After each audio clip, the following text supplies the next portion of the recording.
जय माँ काली, जय माँ काल का घरेलू उपाय में आपका बहुत बहुत स्वागत है। आज फिर से मैं आपके सामने आई हूँ एक छोटे से उपाय के साथ में। वो छोटा सा उपाय किस चीज़ के लिए है? वो छोटा सा उपाय है हमारे सोए हुए भाग्य को जगाने के लिए। देखिए, आपने कई बार सुना होगा कि लोग कहते हैं कि हमारा भाग्य तो बड़ा ही खोटा है, बहुत कुछ करते हैं लेकिन कोई परिणाम नहीं निकलता। हाँ, ये बात बिल्कुल सही है। कई बार हमारा भाग्य सोया हुआ होता है, कई बार हमारे ग्रह अच्छे नहीं होते, तो हम बहुत कुछ करते हैं लेकिन उसका रिजल्ट हमें नहीं मिलता।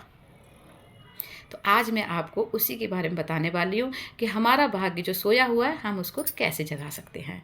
तो सबसे पहले तो मेरे चैनल को आप सब्सक्राइब जरूर करें, क्योंकि सब्सक्राइब करने से क्या है कि मेरी वीडियो आपको कंटिन्यू मिलती रहेगी। देखिए, मेरे छोटे छोटे उपाय होते हैं और घरेलू उपाय होते हैं। अगर छोटे छोटे उपाय करने से अगर आपके जीवन में कुछ बदलाव आता है तो उससे अच्छी और कोई बात हो ही नहीं सकती। और जो लोग नए मेरे चैनल से जुड़े हैं उनके लिए बहुत बहुत धन्यवाद। आगे मेरे चैनल को ऐसे ही आप बढ़ाते रहिए। अब मैं आपको बताती हूँ वो छोटा सा उपाय।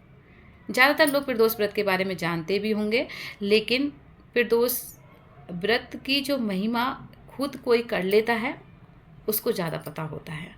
देखिए, मैंने ये प्रदोष व्रत करे हैं और बहुत कमी में किए थे, तो इसका रिजल्ट बहुत ही अच्छा आता है और कईयों को मैंने ये बताए भी हैं, तो उनसे भी उनका काफ़ी काम बना है। तो आप भी प्रदोष व्रत करके ज़रूर देखिए। प्रदोष व्रत कैसे किया जाता है? देखिए, प्रदोष व्रत जो होता है उसमें सबसे मेन चीज़ होती है कि प्रदोष काल में पूजा होती है माँ पार्वती जी की और शिव जी की। मेन चीज़ यही होती है, आप व्रत रखो या ना रखो वो तो अपनी बॉडी के ऊपर होता है, अपने मन के ऊपर होता है। लेकिन अगर प्रदोष व्रत वाले दिन आप प्रदोष काल में अगर आप पूजा करते हो तो बहुत ही फलदायक होता है और ये हमारे सोए हुए भाग्य को जरूर जगाता है। प्रदोष काल कब होता है? देखिए, प्रदोष काल होता है सुबह मॉर्निंग में 5 बजे से लेकर 6 बजे तक और शाम को भी इवनिंग में 5 बजे से लेकर 6 बजे तक के बीच में। अगर उस बीच में आप माँ पार्वती जी की और शिव जी की पूजा विधि विधान से करते हो तो 100% आपका भाग्य जरूर जगेगा। पूजा आपने कोई विशेष नहीं करनी है। जैसे आप शिव पार्वती जी की पूजा करते हो वैसे ही आपने पूजा करनी है। सामान सामग्री जो होती है भगवान पे चढ़ाने वाली वो आपके ऊपर है, आप जितना मर्जी ला सकते हो। आपको ये तो पता ही होगा कि शिव जी की और माँ पार्वती की पूजा में बेलपत्र, जनेऊ और लौंग, इलायची, कच्चा दूध, ये सब चीज़ें होती हैं। अगर आपको इस चीज़ के बारे में कुछ जानकारी लेनी है तो आप मेरे कमेंट बॉक्स में लिख सकते हो, इसका जवाब मैं आपको ज़रूर दूंगी।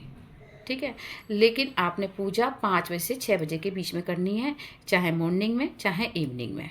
ठीक है, और उसमें बस एक आपने काम करना है कि उस दिन आपने खीर ज़रूर बनानी है। अगर आप मॉर्निंग में ये काम कर रहे हो तो मॉर्निंग में आपको खीर बना के ले जानी है, और इवनिंग में काम कर रहे हो तो आपने इवनिंग में भी आपने खीर बना के ले जानी है। और उस खीर का माँ पार्वती और शिव जी का आपने भोग अर्पण करना है। और वो जो प्रसाद है आप बांट भी सकते हो, अपने घर पे भी ला सकते हो और सब मिलके उसको खा भी सकते हो। देखिए, प्रदोष काल जो होता है वो जो समय होता है दोनों समय मिलने वाला समय होता है, जिसमें आधी रात और आधा दिन। ठीक है, वो समय होता है। उस समय में कोई भी हम पूजा करते हैं तो वो हमारे लिए बहुत ही फलदायक होती है। देखिए, समय ही है सब कुछ। कहते ना, ब्रह्म मुहूर्त में पूजा करो उसका फल कुछ और मिलता है ना। दोपहर को पूजा करो उसका फल कुछ और मिलता है, शाम को करो उसका फल कुछ और होता है, और रात को पूजा करो उसका कुछ और होता है। हमारे शास्त्रों में हर टाइम की पूजा अलग अलग तरीके से बताई गई है। तो जो गृहस्थी वाला बंदा है, और गृहस्थी वाला बंदा क्या चाहता है? अपने घर में सुख शांति, अपने बच्चों की लंबी आयु, अपने बच्चों का स्वास्थ्य अच्छा और धन धान्य, तो उसके लिए प्रदोष का व्रत बहुत ही उत्तम है। अगर आप व्रत नहीं कर सकते तो आप दूसरा पूजा भी कर सकते हो और उससे उसका फल प्राप्त कर सकते हो। तो छोटी सी जानकारी और छोटा सा उपाय है, आप करके ज़रूर देखिए, इससे आपको बहुत ज़्यादा फायदा होगा। इसी के साथ में जय माँ काली, जय माँ कालका। अपना सब ध्यान रखना, अपना ख्याल रखना। माता रानी आप पे अपनी कृपा बरसाती रहे और आप जो भी उपाय करें आपके सक्सेस हो उपाय और आपको उसका फल ज़रूर प्राप्त हो। जय माँ काली।